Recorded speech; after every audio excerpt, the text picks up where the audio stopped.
Happy Valentine's Day, everyone. And, speaking of Valentine's Day, it got me thinking about love. Yeah. And, especially self-love, Yeah, which brings us to today's deep dive, self-care. absolutely. So, we've got a lot of really interesting sources here. And one thing that I noticed right away Okay. is this idea that self-care is a necessity, not a luxury. I love that. Yeah. And especially, it really seems important in today's busy world. Right, right. Um, but what does that actually, what does that look like, when we talk about self-care as a necessity? Well, a lot of people, they think about self-care, and the first thing that comes to mind is like a bubble bath or a spa day. Right. But it's so much more than that. Yeah. Self-care is really about nurturing your mind, your body, and your spirit. Oh, that's interesting. Yeah, so it's a holistic approach to well-being. Like a whole being approach. Exactly. Exactly. Okay, so then thinking about it that way, so one of the sources I was looking at was talking about how important self-care is for managing stress. Oh, absolutely. And it even talked about how it can lower your cortisol levels. Yeah, that's the stress hormone, right? Yeah, yeah, and it can really have some, long-term negative impacts if it's too high all the time. Oh, absolutely. Chronic stress, high cortisol levels over a prolonged period can wreak havoc on your system. Right. It's linked to a whole bunch of health issues, heart disease, weakened immune system, Wow. sleep problems, even digestive issues. It's wild.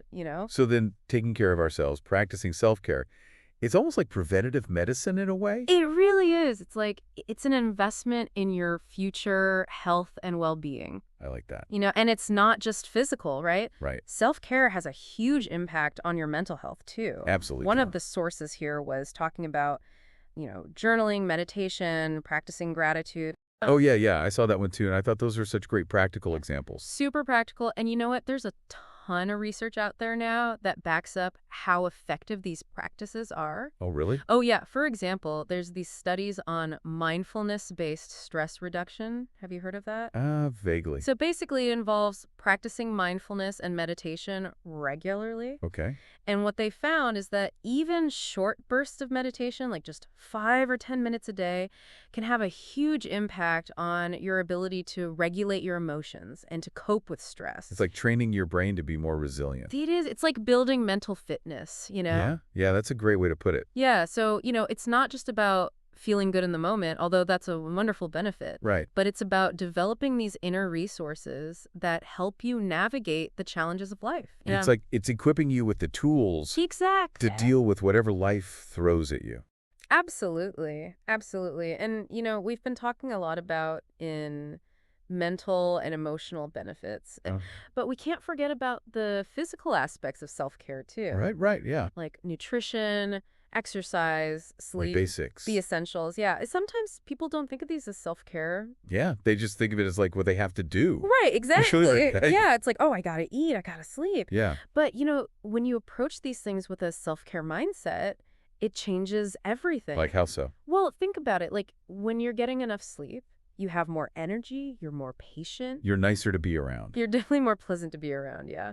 And when you're fueling your body with nutritious foods, Yeah. you feel better, you think more Oh, clearly. absolutely, yeah. And exercise. Exercise is not just about looking good, it's about feeling good, Yeah. releasing those endorphins, boosting your mood. It all works together. It really does. It's all interconnected. Yeah. And you know what else I thought was really interesting? What's that? One of the sources talked about how self-care can actually strengthen your relationships. Really? Yeah, at first I was like, what? How does that work? But I know, it seems kind of counterintuitive. yeah, but then it totally makes sense. Yeah. When you're taking care of yourself, you have more to give to others. You're not coming from that place of being depleted. Exactly. Yeah. It's Yeah. like that saying, you can't pour from an empty cup. Oh, I love that. Right. So self-care is like filling up your cup. Yeah. So you can then share that with the people you love. Oh, that's such a good visual. And it also helps you set healthy boundaries. Oh, yeah, that's important. Yeah, you're not overextending yourself. You're not, letting resentment build up. Yeah. So it really does contribute to healthier, happier relationships. So it's not selfish. Not at all. It's actually quite the opposite. Yeah. It's an act of self-respect. And, respecting yourself can then lead to better relationships with others. Exactly. Exactly. So it's like it all comes back around. It does. It all comes full circle.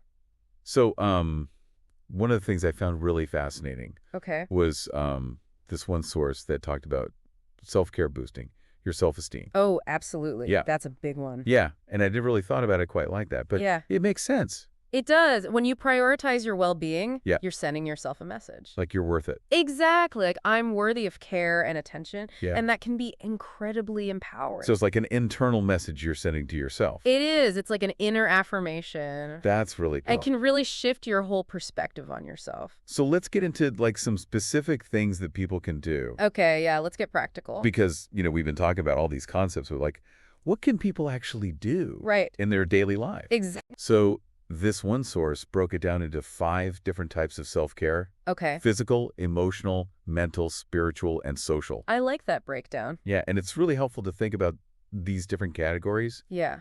But I also thought it was interesting because they were saying that they all kind of overlap too. Oh, absolutely. Yeah, you can't really separate them completely. Yeah, so for example, like going for a walk with a friend. Oh, perfect example. It's like 3 of those categories. Right. You've got the physical activity, you've got the social connection, and, being in nature, getting some fresh air. That can have a positive impact on your emotional well-being, too. Exactly, yeah. So it's less about like fitting neatly into each box. Yeah. And more about finding activities that nourish different parts of you. I love that. Yeah. It's about finding what works for you. Exactly, yeah. Yeah. So for our listeners, think about what areas of self-care you might be neglecting a little bit. Like maybe you're not getting enough sleep. Yeah. Maybe you're not making time for your hobbies. Maybe you're not connecting with friends as much as you'd like to. Right.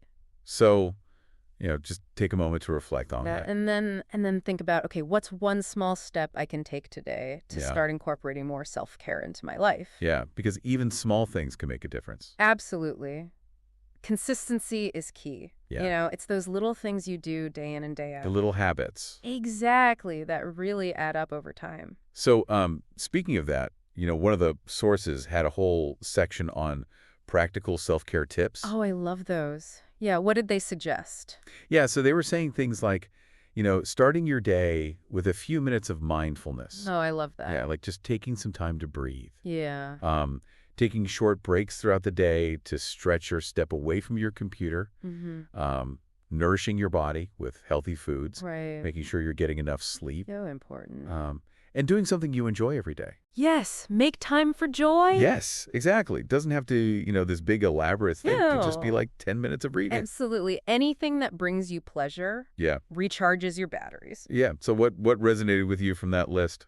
I've really been trying to be more mindful about taking breaks throughout the day. Yeah. Because I'm someone who can get really caught up in my work. Me too. Yeah, and I find that if I don't intentionally step away, Yeah. I just keep going and going. And then you burn out. And then I crash and burn. So even just setting a timer for every hour Yeah. to remind myself to get up, stretch, walk around, get some water, Yeah. that's been so helpful. Yeah. It's those little things. And like you said. It is. It makes a big difference. Oh, I think we've covered a lot of ground today. We have. And, the main takeaway I hope people get from this is that self-care is so essential. It really is. It's not selfish. It's an act of self-love. And self-respect. And it's empowering. Absolutely. And, in the spirit of Valentine's Day, Yes. what's one small act of self-care that you can commit to doing for yourself today? Oh, I love that.